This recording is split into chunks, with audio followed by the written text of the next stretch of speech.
నమస్తే. Welcome to political bridge. Jaganmohan Reddy గారి పరిపాలనకి, చంద్రబాబు నాయుడు గారి పరిపాలనకి డిఫరెన్స్ ఉంటుంది అనుకుంటారు కదా! కానీ కొన్ని విషయాల్లో చంద్రబాబు గారు జగన్మోహన్ రెడ్డి గారినే ఫాలో అవుతున్నారేమో అనిపిస్తుంది.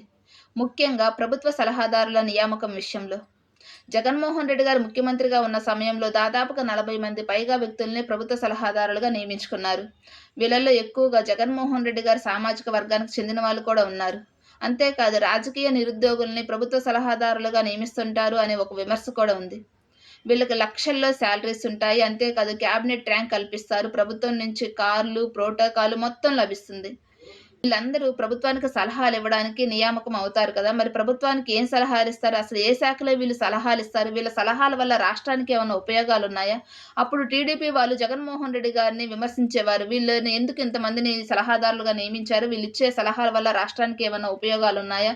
ఆర్థికంగా వెనుకబడిన రాష్ట్రానికి ఇంకాస్త మీరు ఆర్థికంగా నష్టం చేకూర్చే నిర్ణయాలే తీసుకుంటున్నారని విమర్శించేవారు.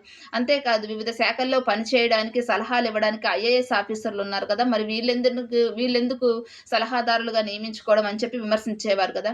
మరి చంద్రబాబు నాయుడు గారు కూడా అదే చేస్తున్నారు కదా!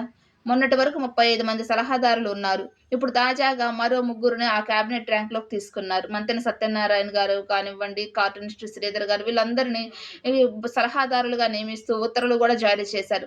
వీళ్ళందరూ కూడా ప్రభుత్వం నుంచి తీసుకొని లక్షల జీతాలు తీసుకుంటారు. కాదు ప్రభుత్వం నుంచి ప్రోటోకాల్ అంతా ఉంటుంది. ఒక్క చాగంటి కోటేశ్వరరావు గారు మాత్రమే ప్రభుత్వం నుంచి ఏ హామీ ఆశించకుండా వర్క్ చేస్తున్నారు ప్రభుత్వ సలహాదారులుగా.